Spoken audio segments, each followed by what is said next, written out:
for our viewers, like what a day of an C&MD look like. So many times your planning goes for Yes. a toss and you need to actually reschedule things on the go. There is always more to do than the time that you have in your kitty. What your commitments are at home as also to yourself. That's the third element which often gets neglected. So in the early 80s, all the graduates were moving to, especially chemical engineering graduates were moving to abroad for their careers.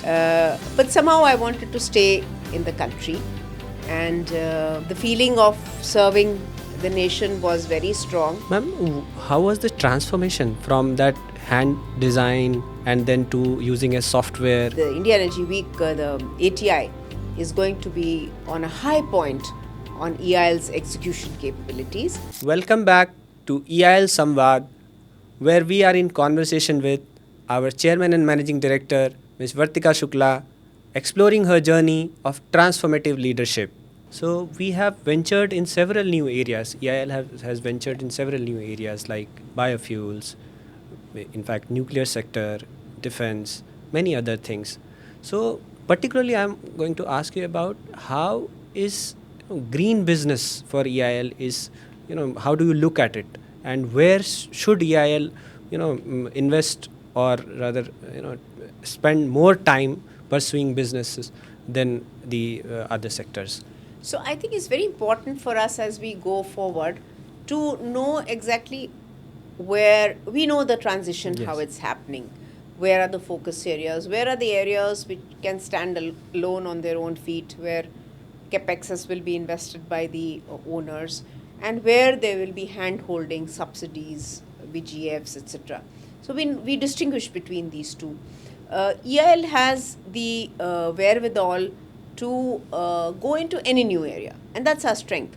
If no one has done it, we'll do it. That's the kind of confidence and strength that EIL brings on the table to the industry. So I think with that background, what we need to do is the space of energy storage is one area for round-the-clock energy. I think that's something which is going to pick up for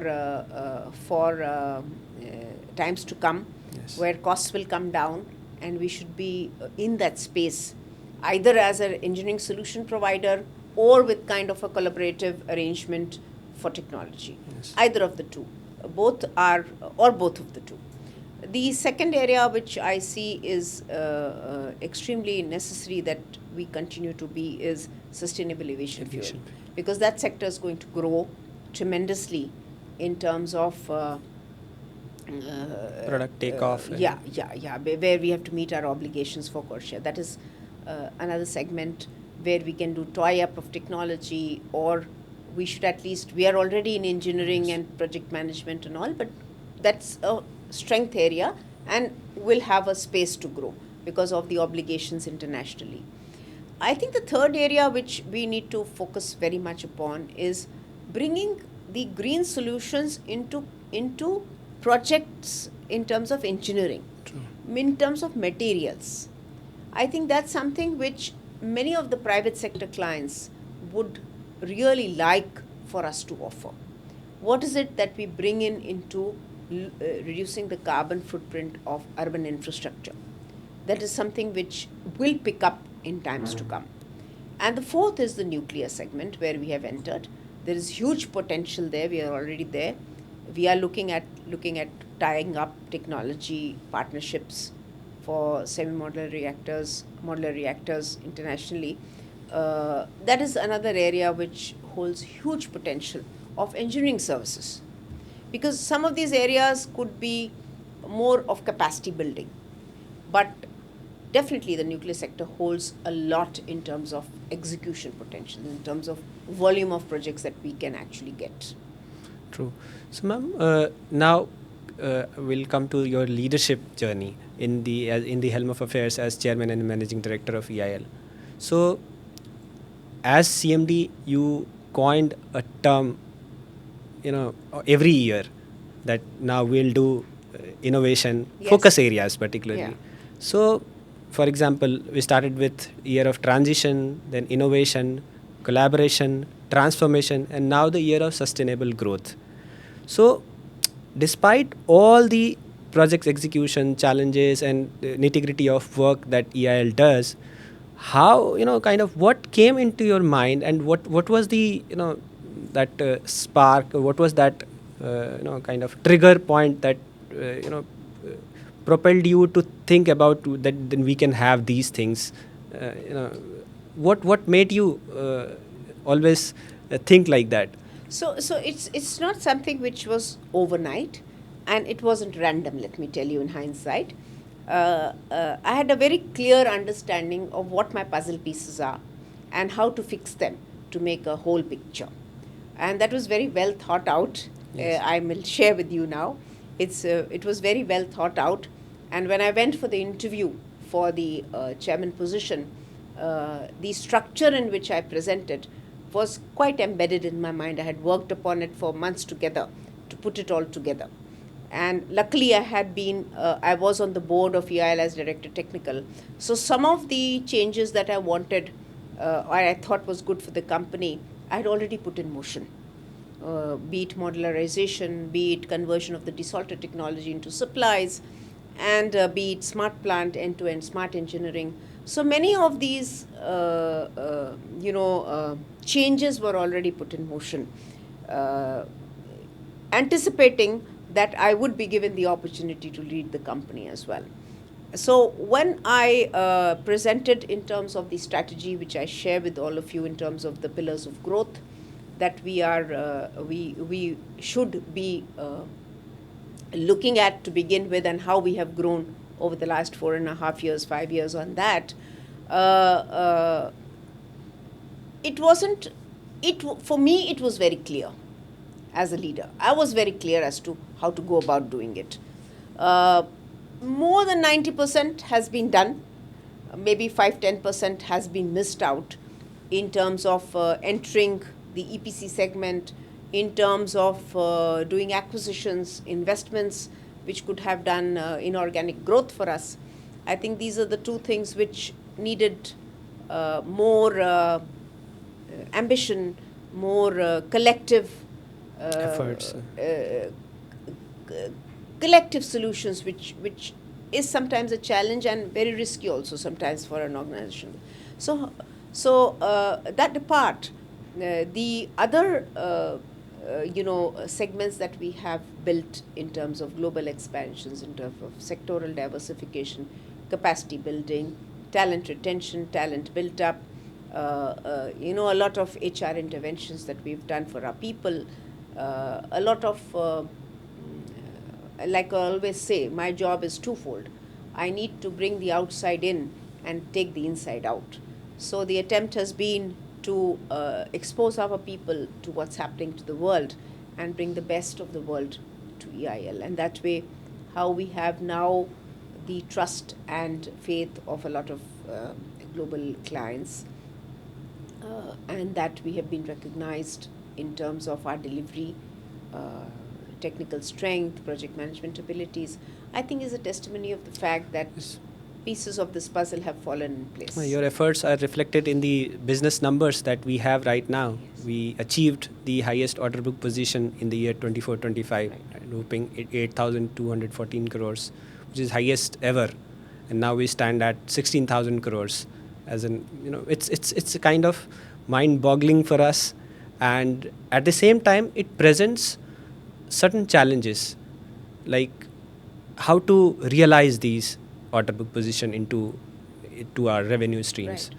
So how do you see EIL going forward, converting these numbers into actual profit and revenue? So I see two folds. One is, you talked of the order book and the order inflows and the order book. It's a result of a lot of teamwork, a lot of hard work, a lot of building bridges with client across the entire world. As also it is reflects on the faith and the trust the client reposes on us to deliver their projects.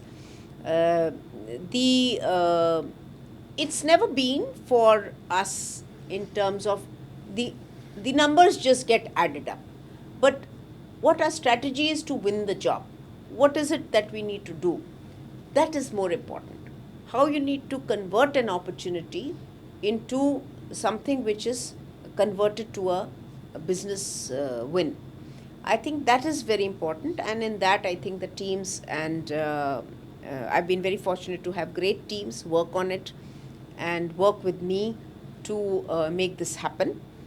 EIL is a very strong organization. A lot of systems and processes have been streamlined, and of course, there is always room for more. And I would encourage anything that is left or anything that is to be done as a team, we should make that happen.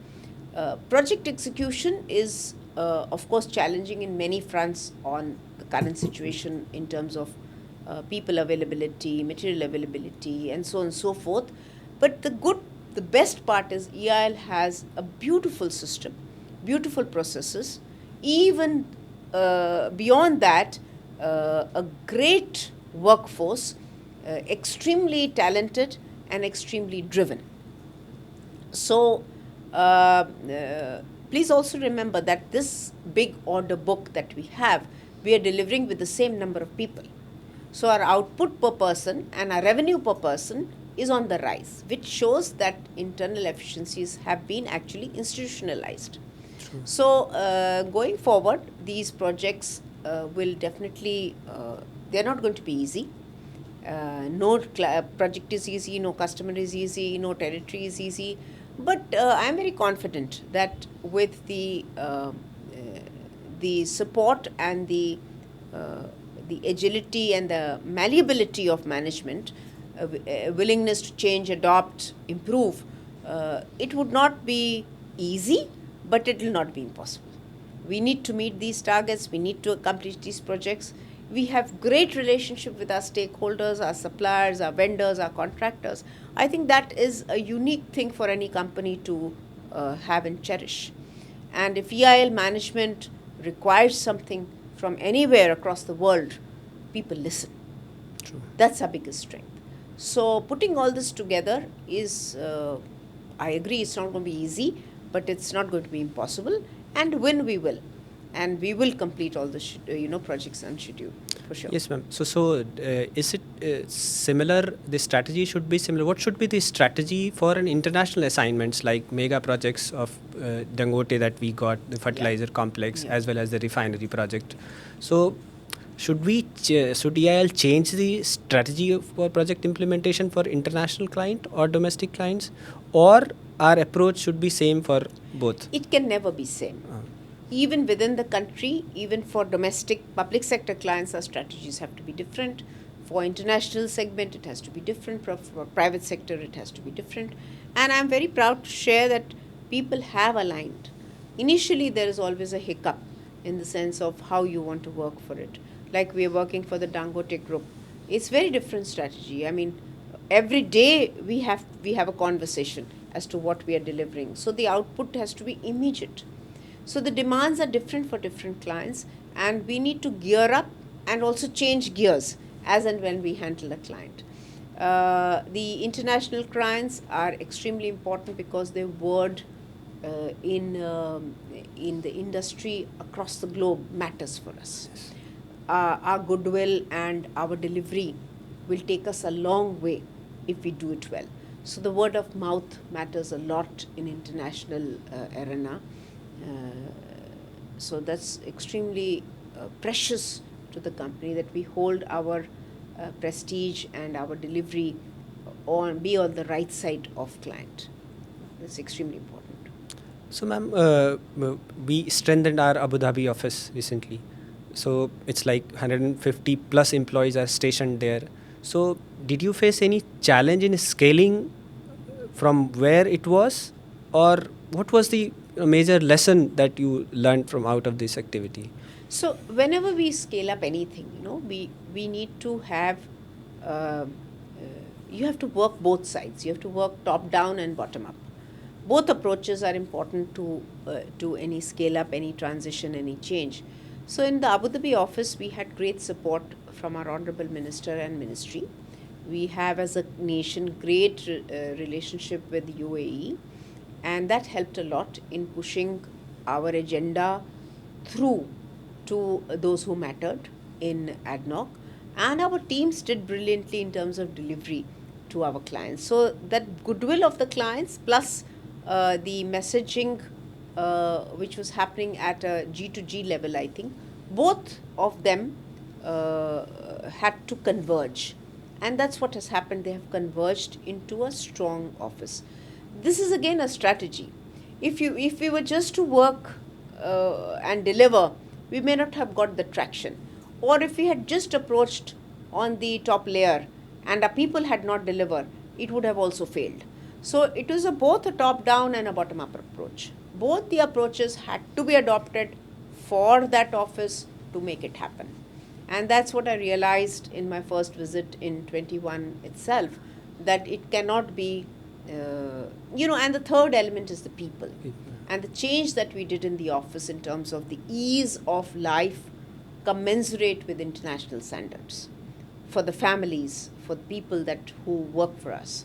That's extremely important because we need them to be have their allegiance as well as goodwill, as well as dedication for the organization.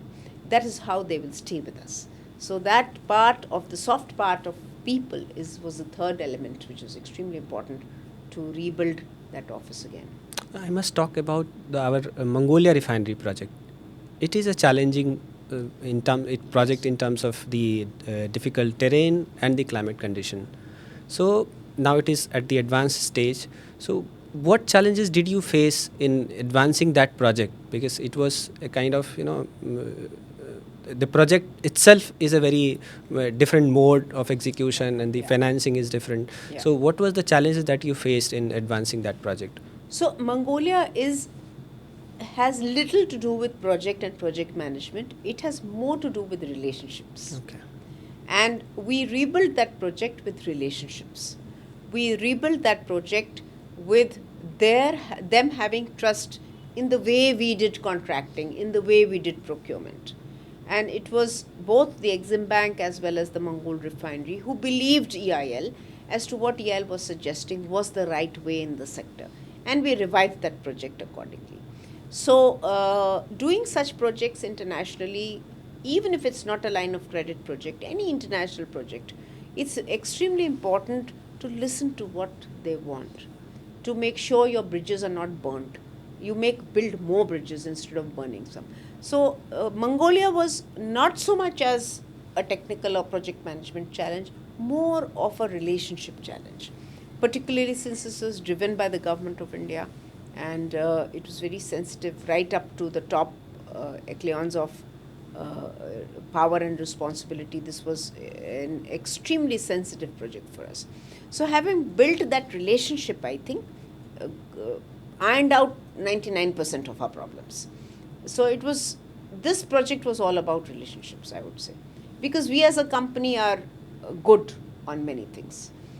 We taught them how to procure properly, they listened to us, and I think once we bridged those communication gaps, things have gone very well. Our teams have done brilliantly in terms of procurement, timeline. Both our previous director projects, this director projects, they've been very instrumental in steering the project very well, ably supported by everybody else. So it's been a revival of many ways, not so much as technical and project management, more of strategy, more of a relationship. True. So ma'am, this brings to a point that role of AI in project management is increasing day by day. Yes. So we have also implemented several AI solutions, developed several AI solutions, and rather we are also implementing one of the AI solutions for safety at sites. Yeah. So, what else that EIL can do in this field, and where are the kind of opportunities for EIL to tap the burgeoning AI in the project management? So EIL is blessed with a lot of database which is documented and available with us. What we need in project management is the changes or the transitions or the challenges, I would say, which happen as the project progresses.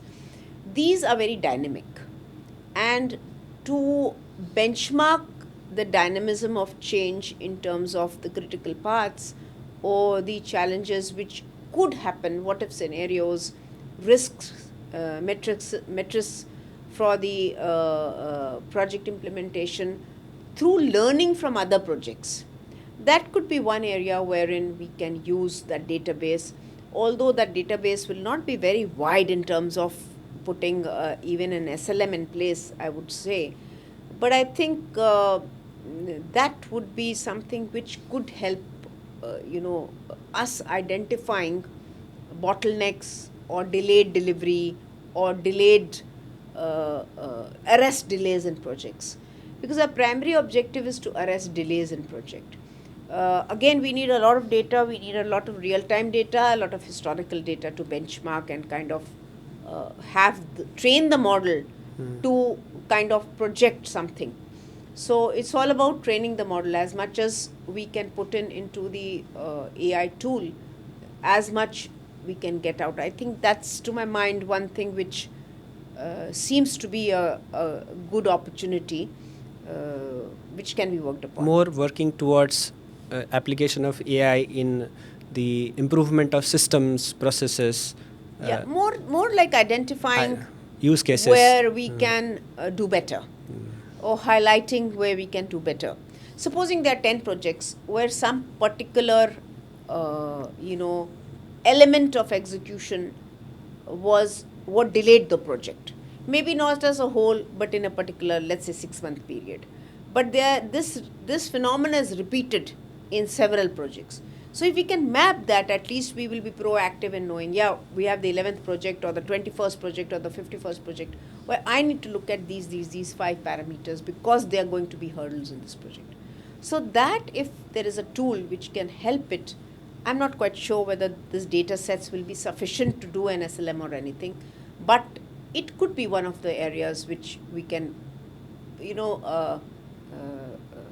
proactively work upon. Ma'am, you have championed a cultural transformation in EIL, and one of the examples is the QC project implementation and adoption of Lean and Six Sigma processes.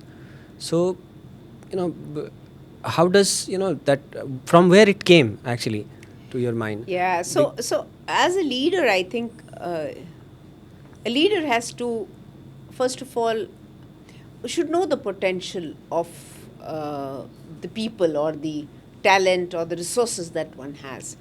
So, to things like intellectual property, for example, that was a latent talent, how to bring it out. That's something which we kind of put in that spirit of innovation. When we made that year of innovation, all efforts were gone into kind of getting everybody to think innovatively. And therefore, that kind of emerged and made. Now it's a regular thing for us. It is no longer something one-off case. Same way for QC and Six Sigma and the lean management. The bits and pieces that I learned in my short stint for the management courses, but more importantly, I've been very deeply not exposed, but on the eavesdropping part, heard about all these elements in manufacturing. And manufacturing is a space where in the shop floor, in the assembly line, a lot of these Japanese techniques are extremely important for total quality management and TQM and TPM. So it also encourages teamwork. It also makes people pick their own problems, work towards it, find a solution, and put it back into the system. So we in EIL also have a lot of these little things which need to improve, and many projects we do the same mistakes over and over again. So the QC, the 12 steps or 10 steps or whatever steps of problem solving, 12 steps typically, it could be less or more. So that steps of problem solving, how to think scientifically to get to a solution, to put it into the system and go and act on it, do the complete PDCA cycle. So this is again a culture, and it encourages the youngsters to be part of the system. So we've kept it below a certain level so that people, youngsters themselves, identify the problem. They sit together, either in the same department or multifunctional department, sit together, look at the problem and solve the problem and find a solution. This is this builds teamwork. It develops the a logical mind. It helps you think laterally, horizontally in every direction, every dimension, and tries to. It creates a very scientific approach in the organization, such that when you work on a day to day, you think scientifically, you think analytically. So you have to change the thought itself. You change the culture in that manner, how people approach a problem, how people address the problem, how to get to the conclusion, and how to communicate, as we started with in discussion. So my understanding of what you do in the manufacturing sector, initially I was wondering whether it will come or not, but I was convinced that we could look at it. And lo and behold, I think finally it is a part of our culture and systems. I was also exposed to how I was always one of the jury for many years for the QC projects of GAIL, wherein their chairman gave a trophy at their foundation day for the best project. And also that's a manufacturing unit, so it's very easy for QC projects to come up there, but the concept remains the same. And I'm very delighted and very satisfied that these projects have actually helped the youngsters change things in the organization. It's a power to people. You feel empowered. If as youngsters you can change the system, what more power? You don't need a boss. You can change the system. That is, I think, extremely satisfying for people to stay on in an organization which encourages and nourishes and acknowledges that culture.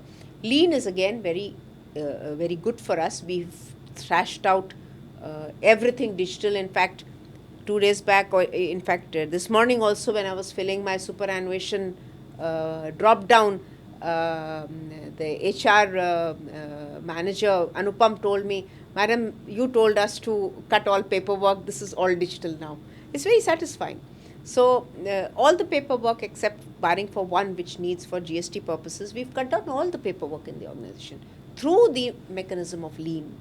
It reduces papers, it reduces manpower, which is very important for us. So both lean and as well as Six Sigma or the QC projects, which are continual projects, have actually changed the whole, kind of True. cultural shift in the organization. Ma'am, apart from mega project implementation and business transformation, you have been very much associated with policy advocacy as well. Yeah. So, can you tell us a little bit about your experience in that domain, maybe as an association in the PM Jeevan Yojana or anything like that? Yeah, so I was always very keen right from early 2000, probably mid 2000. So my first exposure to this was in the Scientific Advisory Committee, which was chaired by Dr. R. A. Marshalkar at that time. And I was told to make a presentation for the future of refinery, how it should look. And at that time, there was no definition of Euro 6 or BS6 or nothing like that. And I read through, and that time we had to go to the library, internet was not there. So we had the NPRAs, and you had a lot of books which you need to surf through, and lot of people whom you have to reach out to get all these documents and put them together and understand within, especially licensors, you have to talk to the licensors, get their input and all that. So it always excited me to kind of put across these things to the industry. And ever since our now ETM, which is there, which is earlier Refinery Technology Meet, then RPTM, I used to always try to find the first slot on the opening day to make my presentation on strategy as to where we should go now, what I should do, what should the industry do. And that helped me kind of understand the landscape better, what kind of policies to be in place. And earlier in the auto fuel policy, what should be done, how the capacities will look, how the demands, etc., will be there, and a lot of other team members in process also were associated with it. For the Pradhan Mantri Jeevan Yojana, I was very closely associated, including the approvals which were taken for allocation of funds, etc. It was our upcoming area. Nobody knew what it was. The second generation ethanol projects, which were decided by the CAPSEC to put up in the country. So all the economics that was worked out, first of its kind again, based on the strength of EIL. So all this kind of even EIL had done previously work on the power sector, solar PV or CSP, how the cost structure was, what were the cost of power based on the technology as it evolved. Um, as EIL, it is extremely important to be in the thick of these things, because this leads to projects coming to us also. Also, it gives you an insight on how nascent technology or the thought process of the country, how it can be shaped through policy interventions. So I had a great exposure on in all these fronts. I think in future, probably SAF is going to be one such area wherein we need to have policy, or the gasification, where we gave inputs for getting the cabinet approval, or the hydrogen economy which we talk of. So these are all good exposures which kind of put you in place how to do the economics, how to do the fundamental, and how to give your suggestions for shaping a policy. Ma'am, as we are closing towards the end, so your message for the young people, young students coming out of the college and considering a career in engineering or maybe STEM. So a message to them from your side, what would it be? So the field is very vast today, and I think the graduation or the BTech or BE, what we call, is probably today insufficient if you want to do a core work in engineering. It only touches the surface of the skills that you need to do deeper dive into engineering. Maybe for the industry it suffices, but for I think investing in education, skilling yourself continually, because there's a lot of change happening in terms of AI and all such interventions which are coming up, or computing technology, quantum computing, and all that, which will be deployed in each and every sector. So important to keep up that pace of knowledge, garnering knowledge and building on it. Engineering is extremely exciting because it creates something tangible, and that gives itself a very immense satisfaction. So for the young students to see that the plan that you've designed on a piece of paper, or the shop floor which you have curated in a drawing board, to actually make it happen and see a product output, or any other thing that you kind of produce, I think it's a very satisfying experience for engineers. So be at it, go at it, and keep skilling yourself, upgrading yourself, offering yourself to be, taking up positions of responsibility, widening your horizon. So I think that's it. And engineering and STEM is it encompasses many areas. It's a very wide area of knowledge which you can employ anywhere. So there's huge opportunity, and the world is looking for such talent in every sphere. So there's huge room, and one must capitalize what you've learnt to deploy in the industry, or whatever area that excites the young students. Ma'am, thank you so much for an enriching and inspiring conversation. Your journey reminds us that leadership is not just about fostering change, but about lives touched and institutions strengthened. The value you have embedded and the paths you have paved will remain an integral part of EIL's story. As you step into the next phase of your journey, you do so with the gratitude, admiration, and best wishes of the entire EIL family. We thank you for your extraordinary contributions to EIL and the nation. Thank you, Praveen, for having me here on EIL Samvaad. And it from the bottom of my heart, as well as from my mind, I wish EIL and EILians the very best of the future. I think we have only touched the iceberg, and there is ice top of the Top of the iceberg, iceberg. and there is a lot more to follow. I will eagerly look forward, and will cherish the growth and the successes of all EILians and EIL in times to come. Once again, thank you very much for having me here, and I had a brilliant and lovely conversation. All the best to you, and all the best to EIL. Thank you so much for tuning in. Stay with us as we bring you more stories, insights, and voices shaping India's engineering infrastructure right here on EIL Samvaad. If you have enjoyed this episode, do not forget to like, share, and subscribe.